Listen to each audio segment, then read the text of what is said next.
First thing I found out is these things aren't that easy to control. Secondly, crossing the highway, as we'll see shortly, is somewhat of a nightmare. Then you got dips like this, which are a little bit scary.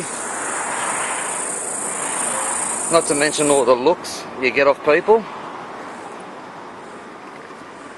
I think I might actually, no, if I do that, see, I'm trying to plan my route, which way I'm going. If I go the other way, there's no way I'll be able to cross the highway safely, so I have to go down this. There's a vehicle coming, so I've got to hurry up, get across. And I found the best way is on a bit of an angle up the driveways.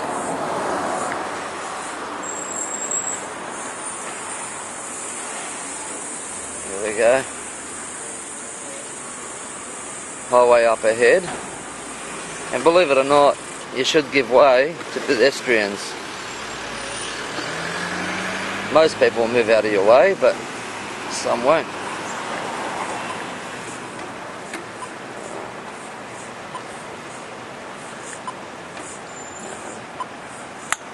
Push the button. And we'll see.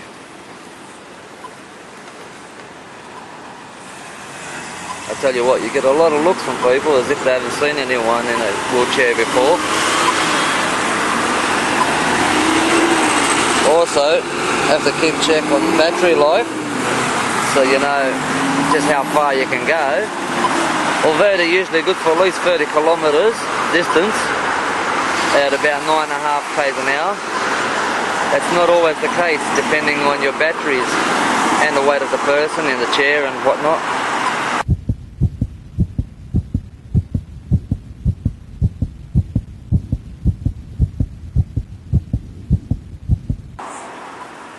Red, there we go.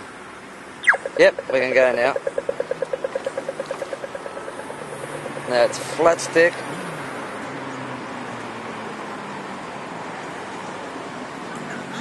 Hello. Flat stick. And I'm going to choose to go along this way and along the road a bit, rather than to get up too many driveways and things. Always looking behind you and all around you if someone's going to run you over.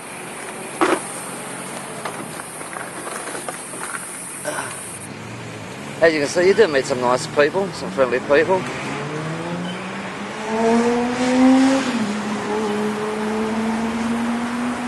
Now these things aren't exactly the fastest things, but what I've learnt with different wheelchairs, you combine different controls. This one's only a 3-speed, but it goes alright. You can get them in 5-speed, and they get a bit scary. I think 3-speed's quick enough, to be honest, as far as steering goes.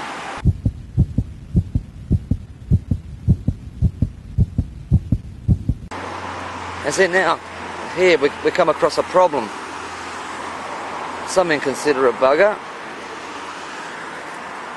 has parked right across the footpath. Now what do? Do I A, turn around, go back and go around, because I surely can't go that way. Cannot go that way. Not too safe an option going that way, squeezing in between there. So I thank these kind people for their consideration.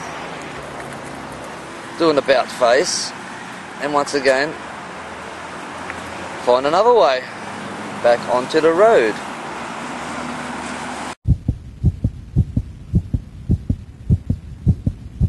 Now I haven't been in this thing long, only about an hour or so, and already I'm learning of all the obstacles. This was one of them, going up and down driveways. There's another, and see now, there's no way I can get up there, so I have to go along the road.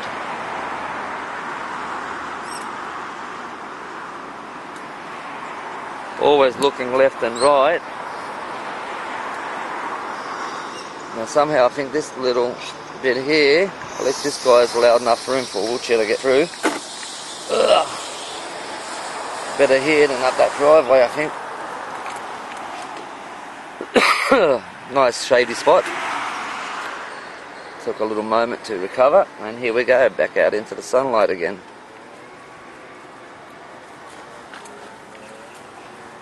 Now to be quite honest, I'm not a big fan of this particular wheelchair, because when it goes straight it goes alright, but as soon as you start turning a little bit left or right, it really slows down.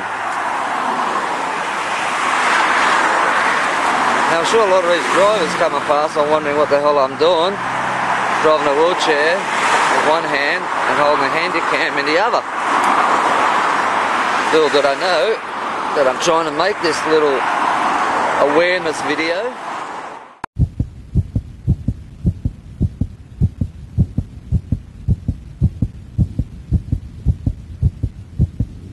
I'm simply doing this little demo, this little video, to educate all you out there to be a bit more considerate. Don't have to pity anyone in a wheelchair, don't have to feel sorry for them. All you have to do is be considerate, be understanding. See, now I'm not going to choose to go along the road there, so I'd rather go off-road, cross-country as they say. Ugh. I'll tell you what, there's a reason why these things come out with seatbelts. You really do need a seatbelt. Because look at this dip. Ugh. Look at this dip. Ugh. Ugh. I'm sure you can hear that. That's actually the floorboards, the things you put your feet on. Now, there's a car coming, so I'm going to let him go first. Check both sides of the road. Another car coming, luckily he's turned the other way. And now this is going to be a bit of an adventure. They're installing new cables here. I think it's that new broadband. Well, look at that. There's no point going up here because I'm not going to be able to get around there. Now, as you can see, there's trucks and cars going by. But I got no choice, once again, but to go on the road. Now here's a spot that looks alright. Looks alright anyway, but looks maybe deceiving. Ugh. We'll see how far we'll get. I don't think we'll get 50 metres before I've got to go back on the road again. The only problem is now, ugh, how the hell do I get around this, and how the hell do I go on the road again? I've got to try and squeeze in between this big fence and this tree here. Luckily I'm not a real tall fella. There we go. Now watch out for traffic coming by.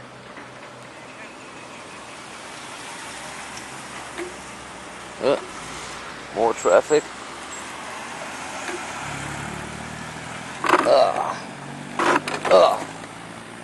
Man, I tell you what, I would hate to be in one of these. See, now I can't go up there, so just to go along the road.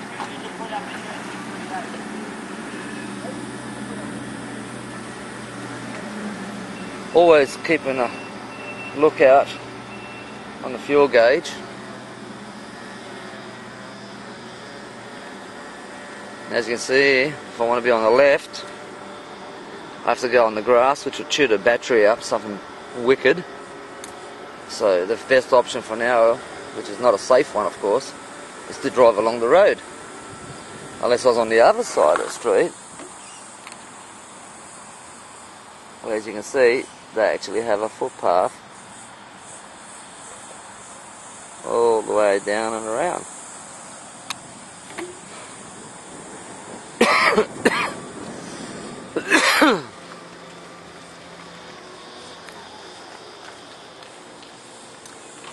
Well, I think I've had enough of my little adventure for now.